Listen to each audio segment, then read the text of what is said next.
لله رب العالمين الرحمن الرحيم مالك يوم الدين صراط الذين أنعمت عليهم. Dibuka hadis keempat, halaman berapa di situ? Halaman 15. Ya. Dilihat hadis ke kitabnya. Sebetulnya judulnya ini mestinya ditambahin ya. Di situ kan judulnya proses kejadian atau penciptaan manusia. Nah, mestinya itu ditambahi proses kejadian proses kejadian manusia dan akhir dari kehidupan manusia. Ya tapi ya judul nggak jadi masalah sih ya, yang penting mah isinya. Diperhatikan. Bismillahirrahmanirrahim. An Abdullah bin Mas'ud radhiyallahu anhu qala haddatsana Rasulullah sallallahu alaihi wasallam, bahwa hadis ini dari sahabat Nabi yang bernama Abdullah bin Mas'ud radhiyallahu anhu, katanya Rasulullah sallallahu alaihi wasallam telah menceritakan kepada kami, wa huwa as-sadiqul masduq, beliau Nabi Muhammad adalah orang yang paling benar, wal masduq, dan dibenarkan. Apa ucapan Rasulullah SAW? Inna ahadakum yujma'u khulquhu fi batni ummihi arba'ina yawman nutfah. Saya artinya mengikuti terjemah ini. Tiap-tiap individu itu dikumpulkan penciptaannya di dalam rahim ibunya melalui beberapa tahapan. Arba'ina yawman nutfatan. Yang pertama selama 40 hari pertama berupa nutfah atau sperma. Ini penciptaannya. Summa yakunu alaqatan misla dzalik. Kedua selama 40 hari kedua berupa segumpal darah. Summa yakunu mudghatan misla dzalik. Dan yang ketiga selama 40 hari ketiga berupa mudghah atau segumpal daging. Summa yursalu ilai al-malak fayanfahu fi ar-ruh wa yu'maru bi arba'i kalimatin bi katbi rizqihi wa ajalihi wa amalihi wa syaqiyun aw sa'idun. Titik. Setelah itu Allah mengutus seorang malaikat untuk meniupkan ruh kepadanya dan diperintahkan mencatatkan 4 perkara baginya. Bikat birizkihi, pertama ketentuan rizkinya, wa ajalihi, dan ajalnya, wa amalihi, dan amalnya, syakiyun au sa'idun, dan celaka atau bahagiakah ia. Titik ya. Ini sudah banyak saya bahas. Terakhir kemarin saya membahas itu bikat birizkihi, yaitu bahwa Allah Subhanahu wa ta'ala, bahwa setelah kita membahas banyak-banyak, kemudian ada ruhnya dan Allah perintahkan malaikat untuk mencatat 4 perkara. Yang pertama itu rizki. Nah ini tentang rizki secara singkat yang saya telah bahas. Rizki itu baik rizki badan, mulai dari makul wa masyrub wa malbus wa maskan, dari makanan, minuman, tempat tinggal, semua sudah dicatat oleh Allah Subhanahu wa ta'ala. Nah, saya nggak mungkin saya ulas lagi ya. Kemudian setelah kita membahas rizki, ternyata banyak ulama ini, kalau kita hitung secara perinci, tentunya kita tidak bisa menghitung nikmat Allah atau rizki Allah. Wa in ta'uddu ni'matallahi la tusuha.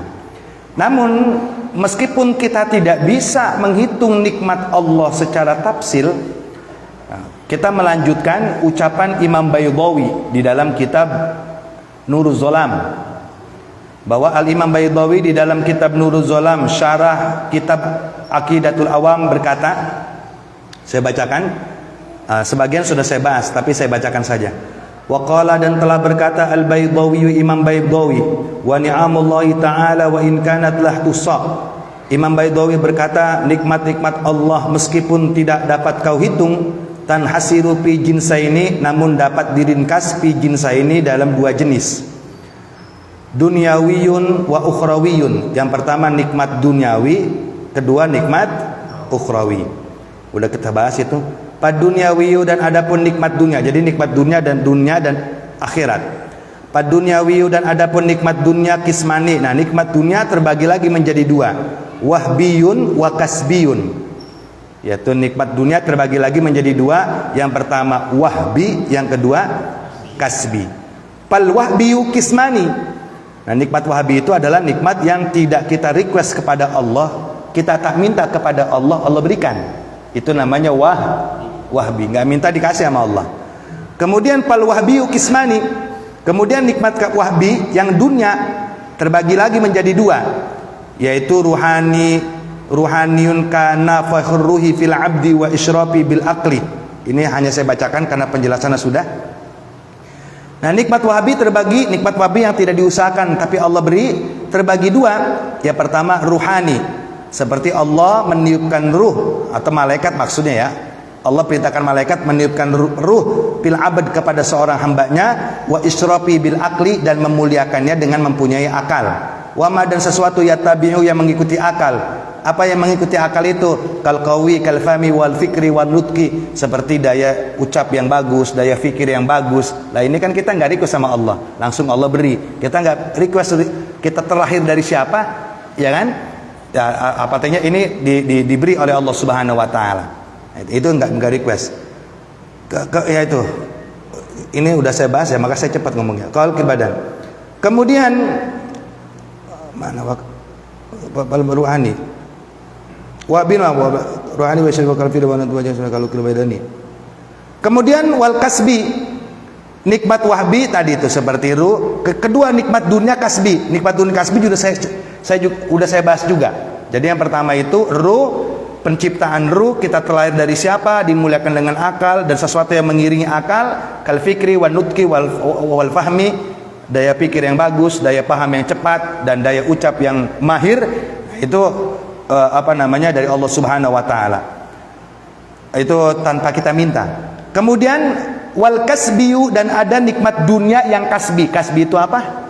Kasbi itu nikmat yang harus diusahakan. Kasab. Jadi kalau kita ingin dapat nikmat itu ya harus berusaha. Kalau nggak berusaha tidak dapat. Meskipun kita berdoa minta kepada Allah tapi tidak ada usahanya, nggak dapat. Kan namanya kasbi. Kasab. Lu kasabnya apa? Kasab itu berarti usaha kan? Kasbi itu. Kasab itu di bahasa Arab. Apa nikmat dunia yang kasbi?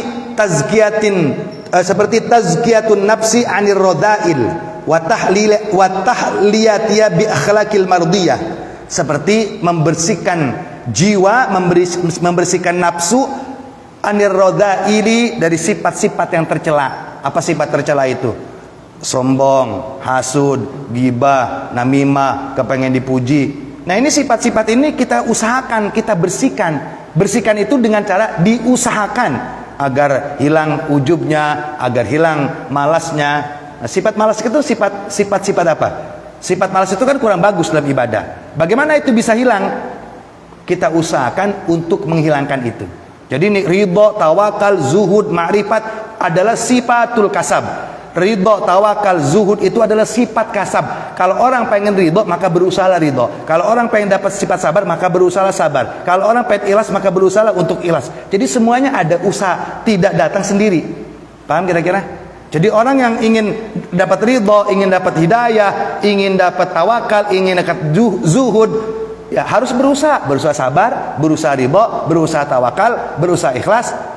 Pengen dapat hidayah, hidayah juga kasab, berusaha cari hidayah. Jadi bukan berarti saya belum dapat hidayah, ya orang dapat lah. Namanya kasab, kudu dicari. Paham kira-kira? Nah, itu udah banyak kemarin saya bahas. Jadi nggak bisa, ya. Nggak bisa itu. Apalagi kasab itu yang berkaitan dengan hati. Jadi berusaha, kalimatnya bukan sabar, berusahalah sabar, berusahalah ikhlas, berusahalah berjihad, berusahalah tawakal, berusahalah untuk berdamai. Ya, berusaha damai itu kan kita marah dengan tetangga, itu kan meminta maaf itu, memaafkan itu kan lebih berat daripada meminta maaf. Beratan mana? Minta maaf apa memaafkan? Memaafkan. Ya, maafin lebih berat. Meminta maaf mudah, tapi memaafkan itu yang luar biasa. Makanya memaafkan itu pahalanya lebih besar daripada meminta maaf. Ya kan ya? Kenapa? Karena memaafkan itu lebih berat.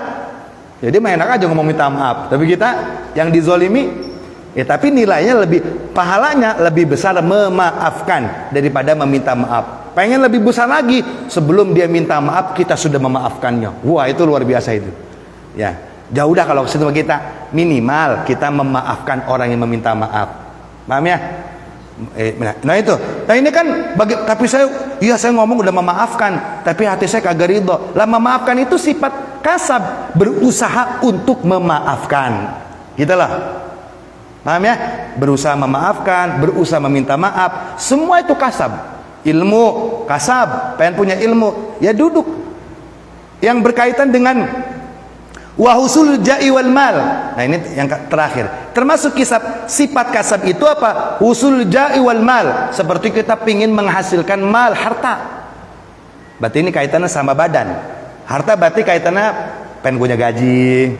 Ya kan ya? Pengen dagangnya apa tuh? Laris, pengen punya uang banyak, pengen sukses. Ini sifat apa ini? Ini juga nikmat kasab. Maknanya, ente kalau punya duit ya kerja. Bener nggak?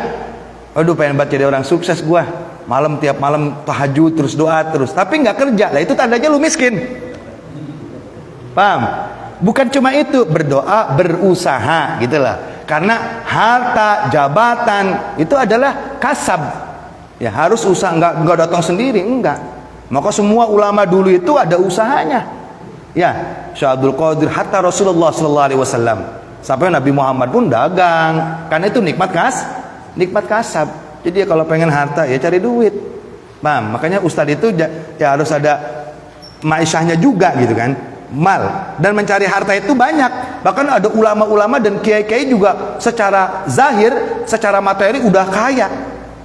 Ya, mobil punya, semua punya, tapi dagang aja itu. Nah, kalau mereka mah sebetulnya sudah diberikan kecukupan oleh Allah, dagangnya itu menjalankan sunnah Nabi. Ya, kalau saya mah sama Ustaz Lukman bukan sunnah Nabi, emang nggak butuh. Artinya pertama butuh, kedua sunnah Nabi gitu loh. Tapi kalau Mbah Yai itu kan udah materinya udah cukup kan, tapi masih berusaha. Itu bukan cinta sama dunia, bukan. Tapi melaksanakan apa? Melaksanakan kesunahan. Nah, kalau saya memang ya butuh. Keduanya sunnah kan gitu. Keduanya sunnah. Paham kira-kira ya? Jadi jangan, wah ini katanya kiai, coba tengok para habaib kan, biar ya seperti Habib Rizik. Ya mungkin beliau bukan yang berdagang, tapi anak buahnya kan berdagang. Tapi intinya kan dagang. Ya kan? Kasab. Jadi mencari nilai keberkahan itu. Bahkan Syekhuna, saya punya guru Mbah Maimun Zubair, bilang begini, nek sampean ikuning umah, ya kan? Arab ditakdiri opo karo Gusti Allah itu ojo tinggal ngaji lan usaha. Jadi sampean tuh kalau pulang ke rumah mau ditakdirin jadi karyawan kek, mau jadi tukang parkir kek, mau jadi ustad kek, mau jadi kiai. Kan orang dakwah nggak mesti jadi ustad. Ya kan ya? Agama kita agama dakwah, artinya semua orang berhak berdakwah kan gitu. Ajak ke masjid. Bukan tugas ustad itu, tugas kita. Bareng-bareng ngajak orang tahlilan. Nah, kalau sampean itu ditakdirkan apapun di dunia ini, pertama jangan tinggal ngaji dan ngajar, walaupun 1-2 orang. Kalau bisa, kedua punya usaha sendiri, walaupun itu sampai udah jadi PNS umpama, kan bisa aja kan, dosen. Tapi usaha itu jangan ditinggalkan, karena di situ ada nilai keberkahan. Mau usaha pop SG apa ge, makanya saya dagang sampai sekarang. Ya dari dulu di pasar, cuma mau dibongkar karena pasarnya. Deh, jadi berhenti kita. Ya tapi alhamdulillah mau dibongkar, tapi kan rapih ya. Nah kalau rapi saya dagang lagi, belinya ke saya Pak. Iya sih. Oh Bapak beli sama orang mah kebangetan. Asik. Paham kira-kira? Nah ini, itu sampai jadi nilai keberkahan yang dicari. Kalau saya memang butuh dan nilai keberkahan gitu. Nah ini, jadi ja'u wal mal, pengen punya jabatan RT, RW, lurah, ya apa saja kan? Wong itu halal kok dan boleh, ya harus mencari. Bukan diimbe tahu-tahu lu jadi lurah ya. Nah nggak bisa. Paham kira-kira? Nah, jadi itu semua nikmat kasab. Yang bersifat batiniyah, berusaha ridha, berusaha tawakal, berusaha ikhlas, berusaha memaafkan, berusaha mencari ilmu, berusaha, pokoknya usaha-usaha, semua itu. Berarti itu harus kasab, harus diusahakan. Kalau dunia berusaha cari uang, berusaha cari jabatan, monggo silakan, siapa mau larang, gak ada yang larang. Paham ya? Ya, silakan. Yang pasti yang perlu kita ingat, semua itu adalah nikmat kasbi dunia yang harus diusahakan. Jelas kira-kira? Ya, kalau pengen agama pengen maju, struktur organisasi Ahlus Sunnah wal Jamaah ini harus kuat. Ya, berusaha untuk bersatu, di manage kepengurusannya, di manage keagamaannya.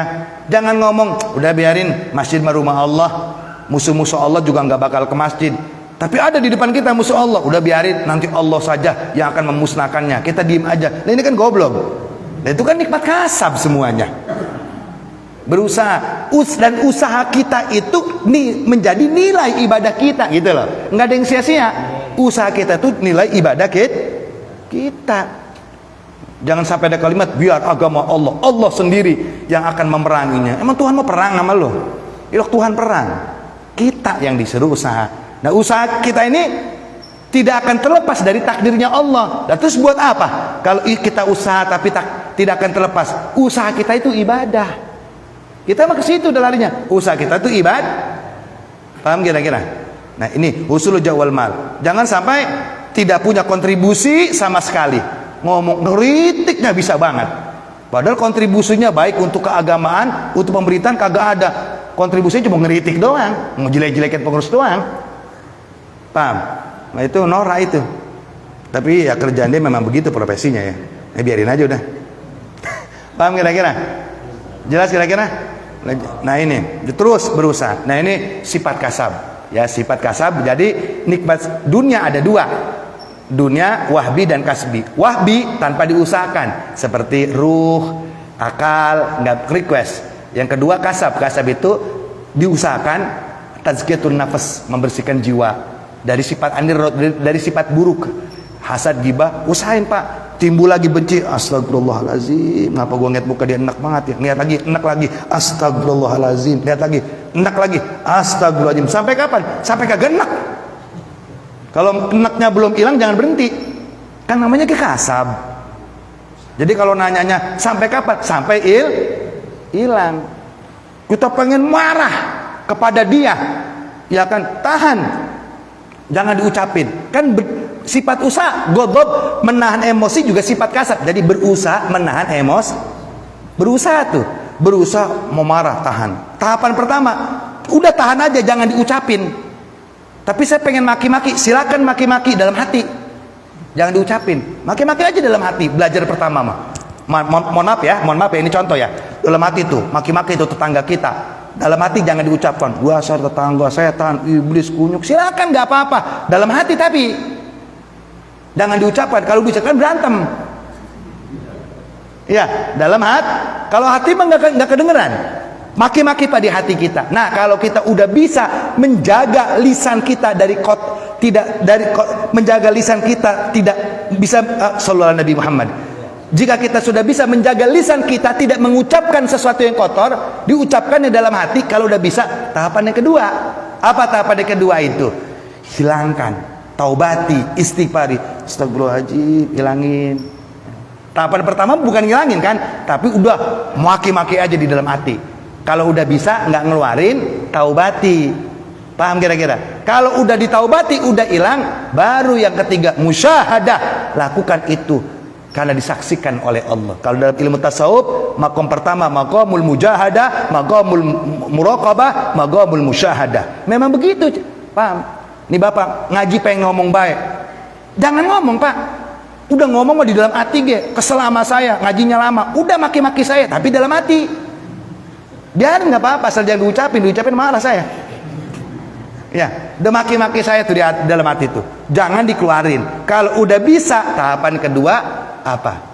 Hilangkan, taubat, ya Allah. Si Ibnu biar jelek ya apa? Guru-guru gua juga. Kan gitu kan? Tahapan keduanya begitu tuh, Pak. Memang begitu latihan, mau bagaimana? Nggak bisa langsung ngilangin, buat langsung hilang. Udah teh wali ente. Oh ya, Saya salut dan saya kan nggak ada yang bisa begitu. Pasti bertahap. Paham kira-kira? Jadi kalau mau marah sama saudara tetangga, maki-maki dalam hati. Kalau udah bisa nggak ngeluarin kata-kata kotor, kedua ilangin, taubatin. Enak kan? Memang begitu caranya. Bagaimana? Kita tuh berat menghadapi ini sebab mungkin gurunya, mungkin orang yang menyampaikan kagak ngerti cara nyampeinnya. Pokoknya harus diulangin begini-gini. Sia-sia lu maki-maki di hati begini, di hati. Nggak bisa. Kalau kita manusia mahlul khotok kok ya, tempat salah. Maka dibikin tahapan itu. Nah kalau begini kan rasanya agak ringan kan Pak ya? Nggak begitu berat kan? Mungkin Bapak selama ini ngedengernya berat. Ya orang yang nyampeinnya kagak bisa juga. Emang kita baru doyan sama ngaji disuruh bener baik lah ribet. Udah doyan udah alhamdulillah. Setuju nggak? Makanya nyantai aja mas emang ngaji. Nah ini muraqabah. Itu hasil. Dan yang terakhir tuh nikmat wahbi dunia. Wahbi tidak diusahakan. Kasbi dunia diusahakan. Menghilangkan sifat buruk, mencari harta, mencari jabatan. Ya pengen duit ya kerjakan begitu. Ya pengen jabatan ya kerja, masa diem baik sebab mau ngasih duit. Ya, adapun dia tidak kerja kemudian duit itu keluar dari kotak, itu mah trik Gus Samsudin. Itu dilaporin pesulap merah itu. Trik itu mah. Nah ini. Dan yang terakhir wal ukhrawi, dan nikmat ukhrawi. Nah ini kan dari kemarin saya nggak bahas nikmat dunia. Nikmat itu terbagi dua, duniawi dan ukhrawi. Dan nikmat duniawi, ukhrawi belum saya bahas. Nikmat duniawi terbagi dua, wahbi dan kasbi. Wahbi seperti ruh, kasbi dunia seperti menghilangkan sifat buruk, seperti mencari duit, harta, jabatan, semuanya kasab. Berusaha sabar, berusaha memaafkan, berusaha tawakal, berusaha menerima kebaikan. Berarti kalau berusaha itu berusaha menerima kebaikan, berarti kan dasarnya tidak menerima. Betul nggak Pak? Berusaha ridho berarti kan tadinya tidak ridho. Begitu paham ya kan? Berusaha ikhlas berarti tadinya tidak wajar Pak. Kita pertama belum ikhlas, belum ridho. Emang itu manusiawi, tapi itu sifat kasab. Berusaha, yang namanya usaha, berusaha ikhlas berarti tadinya belum ikhlas. Berusaha sabar, yang tadinya tidak sabar. Berusaha memaafkan, yang tadinya belum memaafkan. Namanya kasab. Jelas kira-kira? Nah, usaha. Dan usaha kita itu jadi ibadah. Nah, paham ya? Paling penting itu tuh menjadi motivasi. Dan usaha kita berusaha menghilangkan benci, berusaha sabar, berusaha ikhlas, itu usaha kita. Ngeliat dia benci, astagfirullahaladzim, lihat lagi, astagfirullahaladzim. Nah usaha kita ini jadi ibadah Pak, jangan dibilang sia-sia. Enak kan? Jadi menghilangkannya agar terjadi kerukunan dalam tetangga, dan caranya pun menjadi nilai ibadah. Jadi semua jadi ibadah kalau kita paham tuh. Paham kira-kira? Wal ukhrawiyu, dan yang kedua dunia nikmat ukhrawi. Wal ukhrawiyu ay yaghfira ma farrata minal 'abdi wa yarda anhu fi a'la 'iliyyin ma'al malaikatil muqarrabin abadan abidina. Masya Allah, ini nikmat yang luar biasa. Dan yang terakhir kan bikat birizki, Allah memberikan rizki, mencatat rizki kan, nikmat berarti rizki. Jadi kita baru wa amali belum ya, wa ajali. Dan rizki yang kedua atau nikmat yang kedua yaitu ukhrawi. Siapa nikmat ukhrawi ini? Nah nikmat ukhrawi ini lebih khusus, spesial. Kalau nikmat duniawi ya kan itu sifatnya umum. Yang punya harta bukan cuma orang Islam, non muslim juga punya. Yang punya jabatan bukan cuma orang Islam, non muslim juga punya. Dan mungkin juga kita bekerja bukan bosnya bukan yang Islam, Korea, Jepang, Cina, ya kan? Berarti kan yang nikmat duniawi ini kan lebih umum, artinya semua diberikan oleh Allah. Mau dia muslim, mau dia ahli taat, mau dia ahli maksiat, atau mungkin dia tidak menyembah Allah sama sekalipun, diberi. Artinya mereka semua punya nikmat, non muslim pun dari Allah Subhanahu wa taala. Jadi atau dalam sifat dalam yang lain itu sifat Rahman. Jadi Allah punya sifat dengan menyebut nama Allah yang Maha Pengasih. Allah punya sifat pengasih, Rahman, itu diberikan kepada semua makhluk yang di dunia ini. Siapa itu?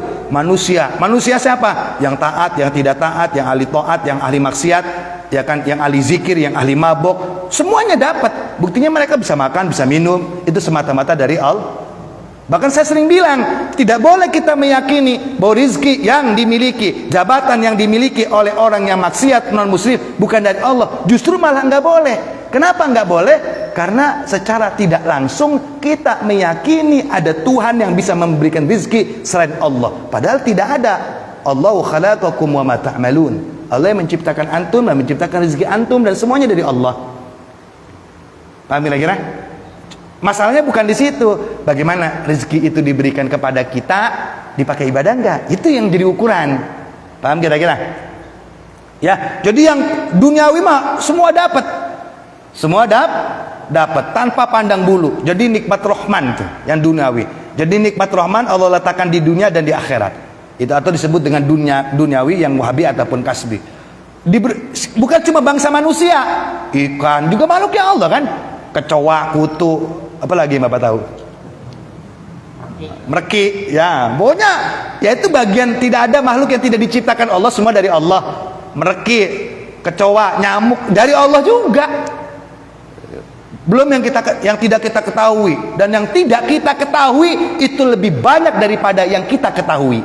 Ikan paling berapa Pak? Bapak yang tukang mancing. Jenis berapa ikan yang Bapak kenal? Jenisnya? Yang bisa mancing. Ayo, jair. Terus apa lagi? Ya paling banyak kita tahu jenis ikan 20 dah ya. Sisanya yang jutaan di lautan nggak tahu. Itu semua dari Allah. Dari Allah, Masya Allah. Allah maha kaya banget Pak ya. Kaya Pak. Jadi jangan takut miskin, punya Tuhan kaya, takut miskin. Kalau Tuhan kita miskin takut. Artinya maksud saya begini, jangan takut miskin itu, selalu aja hidup mah. Waktunya ngaji, waktu cari duit yang banyak, memang kewajiban kita. Jangan kebangetan khusyuk, cari duit kagak dicerain bini Pak. Kasih makan apa? Ya kan ya? Kebangetan nyari duit baik ya, ibadah ditinggal jangan. Nah mending nyari duit baik kaya, belangsak baik. Artinya kan tidak ada jaminan ya. Tidak ada jaminan orang usaha ninggalin ibadah kaya, enggak. Tidak ada jaminan juga orang ibadah terus istrinya bisa terpenuhi. Artinya udah selalu aja, waktunya ngaji, waktunya kerja kerja. Enakan begitu ya? Bang, jangan selalu aja hidup mah. Saya ngomong karena kita kan pikiran udah banyak Pak, sama kayak saya. Kecuali kalau saya dengan santri, ya satu ucapan saya, pokoknya harus belajar yang benar. Ya karena kan dia tugasnya belajar, bukan cari duit. Kalau kita mah udah apa baik tugasnya, cari duit kita, belajar kita, udah ada puyeng dah. Untung kagak setruk kita ya. Bener Pak ya? Coba apa kalau otak yang bikin bukan Tuhan, wah stroke kita Pak. Udah kongset udah, yakin saya. Ya, belum urusan keluarga, belum urusan tetangga, belum urusan lingkungan, urusan di pekerjaan, bener nggak? Tuh kalau bukan Tuhan yang, waduh, udah hancur dah. Saking ya Allah yang nyiptain itu, jadinya kuat, bener kan? Iya. Coba kurang baik bagaimana Allah sama kita? Wal mal. Nah, rahmat tuh. Yang kedua ukhrawi. Nah, nikmat yang di dunia saja, yang semua mencicipi nikmat itu nggak habis-habis Pak, betul nggak? Nggak habis itu sampai nggak habis dan nggak akan habis. Kalau kita punya HP yang paling mahal di Indonesia, belum tentu kita punya HP yang mahal yang ada di dunia ini. Kalau kita punya mobil yang termahal di Indonesia, apakah kita punya mobil yang termahal sedunia ini? Belum tentu juga. Dan itu nggak akan kita dapati semua. Artinya satu nikmat yang Allah turunkan ke dunia saja, yang dinikmati oleh semua makhluk, yang muslim, yang maksiat, yang tidak maksiat, yang menyembah Allah, yang tidak menyembah Allah, binatang juga, belum tumbuhan, dan burung dan lain sebagainya, itu nggak akan habis. Ada dua nikmat ukhrawi. Nah, nikmat dunia saja tidak habis, yang kedua nikmat ukhrawi. Nah, dan nikmat ukhrawi itu diletakkan oleh Allah hanya di surga, dan yang menikmati itu cuma satu kelompok. Siapa? Orang yang beriman kepada Allah Subhanahu wa taala. Karena yang bisa masuk surga hanya orang Nah, yang dunia aja kita nggak kebayang. Betul nggak? Yang dunia saja yang dinikmatin bareng-bareng, yang muslim, yang non muslim, hewan, ikan, tumbuhan, tidak akan kita miliki semua. Tidak akan. Dan seandainya orang itu berpikir pun, cita-cita saya ingin memiliki istri yang paling cantik sedunia. Sedunia loh. Saya pengen punya mobil yang paling mahal sedunia. Bukan se-Indonesia. Saya pengen punya sendal yang mahal sedunia. Saya ingin punya rumah yang paling mewah sedunia. Kalau ada orang ngomong begitu dengan kita, pasti kita jawabnya apa? Nah, gila pasti. Orang gila kali ya. Jangankan sedunia, ya kan, sekabupaten dia belum tentu. Jangankan sekabupaten, sekecamatan juga belum tentu. Jangankan sekecamatan, kecil lagi, sedesa juga belum tentu. Dia ngomong dunia. Artinya dunia saja pasti kita anggap gila.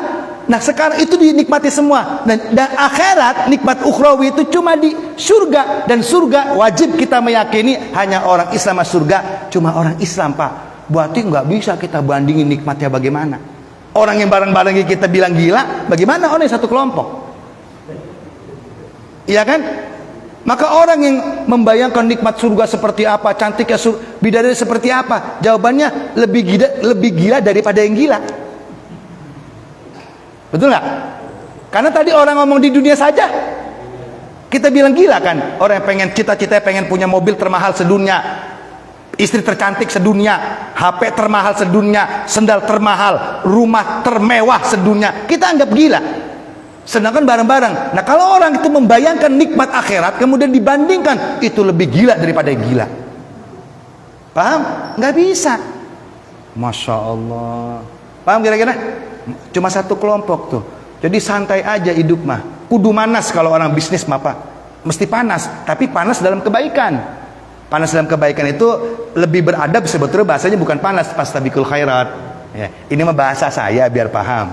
Ya, fastabiqul khairat. Kita yang kaya nih, yang kaya, mestinya punya perhitungan. Bagaimana perhitungannya? Ini gua nyari duit sampai keringet kebol-bol nih, iya kan ya? Waktu sampai habis cari duit. Pokoknya ini duit gua, harta gua harus, ntar kalau gua mati, gua mah kagak nikmatin anak-anak gua. Mending nanti ngebagian hartanya pada akur mah, pada berantem. Kita perhitungan. Bagaimana? Gua yang cari duit, keringat gua, pokoknya dunia gua, jabatan gua harus gua nikmatin di dunia, juga gua harus nikmatin di akhirat. Kudu perhitungan. Bagaimana cara nikmatin di akhirat? Sedekahin. Ya kan? Sedekahin, infakin, zakatin, nyantunin yatim. Nah, harta itulah yang nolong kita di akhirat. Itu namanya otak bisnis yang cerdas begitu. Biar menikmati hasilnya di dunia dan coba kalau nggak dijakatin, diinfakin, cari duit dia capek-capek. Ya kan, kemudian usia 50 tahun, duitnya udah banyak, sakit, mati. Nikmatin nggak? Kagak. Kudunya kan kita yang nikmatin juga.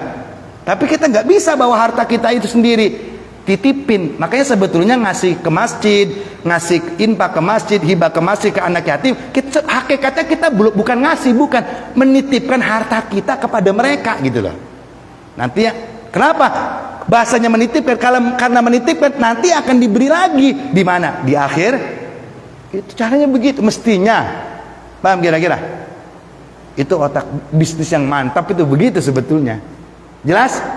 Ya, besok tuh gede buat masjid tuh. Ya sama biar nikmatin, pala kagak mau gibagen, Pak.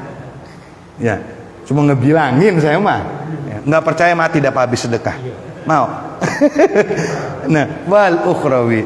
Jadi harus punya otak maka Nabi itu pembisnis yang ulung kan. Para sahabat pembisnis yang ulung. Sayyidina Utsman ibnu Affan, Abdurrahman bin Auf, bagaimana kekayaannya? Kaya di dunia, kaya di ke akhirat. Ya, apalagi mohon maaf, itu yang kaya. Mohon maaf, apalagi yang hidupnya cuma cukup-cukupan mah. Ya Allah. Ini buat motivasi, bukan untuk menghinakan. Ingat, untuk motivasi bukan untuk menghinakan. Kalau kita di dunia hanya cukup hidupnya atau serba kurang dah, jangan sedih, sabari itu. Sabar sifat kasab, berarti berusaha sabar, berusaha ridho sifat kasab, berarti usaha ridho atas takdir yang Allah tentukan. Kalau kita berusaha ridho, berusaha ikhlas, berusaha sabar, berarti dalam kekurangan kita tetap kita ibadah kepada Allah, minta. Jadi mungkin dengan sabar kita menjadi orang yang serba kekurangan, itu kan jadi nilai pahala dari Allah. Jadi nilai pahala di sisi Allah, ya kan? Dan dengan sabarnya itulah menjadi sebab dia masuk surga. Ya mungkin kalau dia jadi kaya, lalai. Ya kan? Itu jadi jangan putus asa. Udah sabar aja, usaha sabar terus ibadah. Ingat, hidup gua bukan cuma di dunia. Ada kehidupan yang kekal di akhirat. Biarkan saya hidup serba kekurangan di dunia ini, tapi gua manas. Tetangga gua punya mobil, punya semua-muanya, tapi saya lihat dia jarang ibadah, dia jarang sholat. Silakan sekarang antum lebih kaya dari saya. Nanti gua balas di akhirat, gua lebih kaya dari lu. Ibadah panas dong, lenggak panas pisan. Paham Pak? Paham nggak Pak? Gua kalahkan nanti di akhirat. Kita mah di dunianya kalah, di akhiratnya kalah. Ya, gua mah dah hancur dah. Paham Pak? Jangan begitu. Ya, udah dunianya kalah, akhiratnya kalah. Jangan ya. Kita punya kehidupan yang kekal. Jelas Pak saya? Ya, kalahkan dia. Kalau kita dikalahkan urusan dunianya, kalahkan dia dengan urusan akhirat kita. Mantap kan ya? Paham nggak? Begitu. Jangan kalah semuanya. Ini dunianya kalah, akhiratnya kalah. Ini kan, aduh, bagaimana saya ngomong ribet? Panas ya? Bisa nggak panas begini? Udah panas. Panas ini bahasa saya. Kalau bahasa agamanya pastabikul. Ya, jangan sampai. Saya punya kakek itu pernah bilang begitu nasihatnya. Kayak Asnawi Ceringin, saya punya buyut. Beliau tuh ngasih nasihat sama duriatnya ngomong begini. Ini mah beliau ya, saya hanya penyambung lidah. Hidup itu jangan seperti kuda yang seperti delman, kuda yang narik delman, andong. Kalau bahasa itu andong. Ya, kita mah andong ngomongnya ya. Delman itu kan kuda itu kalau delman itu kan kuda serba salah hidupnya itu Pak. Dia kenceng, ya kan disengkek sama kusirnya. Bener nggak? Dia pelan, dicabuk. Kenceng lagi, disengkek lagi. Kepelanan, dicabuk lagi. Kok kencengan, disengkek lagi. Ya kan, pelan jalannya, dicabuk lagi oleh kusirnya. Kalau kuda bisa ngomong bahasa Indonesia atau bahasa manusia, pasti dia ngomong, gua hidup kapan benernya? Bener gak? Gua kenceng disengkek, pelan dicabuk, kapan gua benernya hidup? Artinya jangan sampai kita di dunianya, bahasa Betawinya, melarat, mati, masuk neraka. Kapan senangnya hidup? Paham? Maksud saya begitu loh. Paham ya Pak ya? Ya, harus panas. Nah ini wal ukhrawi, ingat karena akhirat yang makan cuma satu orang mukmin. Wah, nikmat bener dah. Wal ukhrawi. Nah, itulah. Bahkan wal ukhrawi itu yang pertama. Nikmat ukhrawi itu ya. Jadi orang ngebayangin dunia saja kita anggap gila, betul? Gila itu saya pengen punya cewek tercantik di dunia. Nah, udah kita anggap gila. Apalagi ngebandingin akhirat, itu lebih gila dari yang gila. Karena apa? Yang satu cuma yang nikmatin orang akhirat. Bahkan nikmat ukhrawi juga terakhir. Bahkan nikmat ukhrawi ini juga Pak, Allah berikan kepada yu'adzibu, bagaimana sallallahu alaihi wasallam? Yang ayatnya itu yu'adzibu liman yasha wa yu'adzibu man yasha. Terus ayat. Bahkan nikmat Allah itu Pak, fayaghfiru liman yasha wa yu'adzibu man, saya ngambil itunya aja. Fayaghfiru Allah may yasha, Allah akan mengampuni man yasha'u, orang yang Ia kehendaki. Bukan yang kita kehendaki, bukan. Wa yu'adzibu man yasha, dan Allah pun memberikan siksa, memberikan azab man yasha'u kepada orang yang Ia kehendaki. Kalau kehendak kita mah hasud Pak. Tetangga kita dapat mobil, kudunya mah gua itu, bukannya dia. Kudunya mah saya jadi guru, bukannya dia. Lah emang yang menghendaki lu? Allah jadi dia ngatur. Makanya kalimat Allah, fayaghfiru liman yasha, Allah mengampuni hambanya, man yasha, yang Ia kehendaki. Terserah Allah mau ngampunin siapa ge. Karena terserah Allah, bisa jadi Allah mengampuni ahli maksiat menjadi ahli taat. Itu nanti ke belakangan dah. Artinya begini, termasuk fayaghfiru liman yasha, Allah mengampuni orang yang Ia kehendaki, wa yu'adzibu man yasha, Allah pun mensiksa orang yang Dia kehendaki. Secara hukum mungkin kita banyak sering dengar Pak, syarat masuk surga itu kan keyakinan kita hanya orang Islam, wajib kita yakini. Terus ada agama yang lain, Nasrani kah, Buddha kah, Katolik. Katakan Nasrani, tidak, yang bisa masuk surga itu hanya agama kami, hanya keyakinan kami. Ya monggo, kita jangan marah, karena beragama itu keyakinan mereka begitu, silakan, kita tidak boleh marah. Paham? Keyakinan kita pun mengatakan hanya orang Islam, ente juga jangan marah. Kita bicara begini bukan untuk menghinakan, tapi untuk meyakinkan dalam satu agama. Paham? Nah, dasar hukumnya menurut orang kita Islam, yang masuk Islam itu surga itu hanya orang Islam, orang yang mengaku Allah sebagai Tuhannya, Muhammad sebagai nabinya di dunia, mengakunya. Tapi terkadang karena tadi fayaghfiru liman yasha wa yu'adzibu man yasha, Allah mengampuni hamba yang Ia kehendaki, menyiksa yang Ia kehendaki. Terkadang Allah itu mengampuni orang yang di dunianya kafir, tapi dia masuk ketika mati dalam keadaan kafir, tapi akhirnya bisa masuk surga. Pernah nggak dengar cerita seperti saya baca dalam kitab Sulamun Taufik, ada pamannya Nabi yang berjuang membela Nabi, hartanya, jiwanya, yaitu pamannya siapa? Abu Thalib. Ya, tapi kan secara singkat untuk diambil hikmahnya, beliau meninggal dalam keadaan kafir. Betul kan?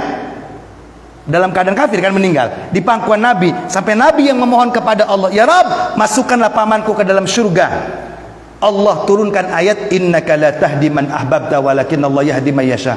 Muhammad, kamu tidak bisa memberikan hidayah man ahbabta, kepada orang yang kamu cintai, walakin Allah, akan tetapi Allah lah aku, yahdi man yasha, yang bisa memberikan hidayah man yasha, kepada orang yang aku kehendaki. Nabi Muhammad nangis. Kemudian di dalam kitab Sulamun Taufik ada pendapat ulama, betul pamannya Nabi itu mati dalam keadaan kafir, tetapi atas kuasa Allah paman Nabi itu dihidupkan kembali jasadnya dan ruhnya, dan dia mengucapkan 2 kalimat syahadat, dan dia masuk surga. Timbul pertanyaan, loh kan di dunia masuk kafir? Iya, itu hukum asalnya. Tapi kalau Allah yang punya surga pengen, mau apa? Ya kan? Seperti contoh lagi, ya kan, orang kafir Majusi, yang cerita-cerita yang kafir Majusi yang ngomong sama anaknya, istrinya, kalau masuk bulan Ramadan, ya Ustaz ya, hormatin orang Islam. Tahu-tahu anaknya makan di pasar digebugin. Pernah dengar itu kan? Saya pernah nyampein itu, digebugin. Wah, kaget semuanya. Singkat ceritanya, bapaknya yang kafir Majusi itu meninggal dunia. Kemudian ada orang alim mimpi dia ada di surga. Secara hukum dunia dia nggak pantas masuk surga. Kenapa? Karena tidak beriman kepada Allah. Kok bisa dia masuk surga? Fayaghfiru liman yasha wa yu'adzibu. Dasar hukumnya tidak bisa masuk surga. Tapi kalau Allah berkehendak, emang yang menghendaki surga ente? Allah. Emang yang menghendaki siksa siapa? Allah. Tapi tetap kita berpegang teguh syariat yang kita ketahui. Tapi cerita-cerita seperti itu, itulah yang disebut dalam kaidah tauhid, dukhulun nasi fil jannati fadlun, masuknya manusia, dukhulun nasi fil jannah fadlun, manusia itu masuk surga itu hakikatnya bukan karena amalnya, fadlnya Allah, karena anugerahnya Allah. Allah yang punya anugerah, jadi jangan diprotes juga Allah, diprotes juga ntar. Paham kira-kira? Itu salah satu. Jadi jangan pikir kok bisa, nggak bisa aja dong, Allah yang punya kok gitu. Jadi ngeritik Tuhan. Jelas kira-kira ini? Rizkihi wa ajalihi, yang kedua mencatat ajalnya. Insyaallah ajal ini saya bahas bulan depan. Wallahu a'lam bis. Silakan yang mau tanya sambil saya minum.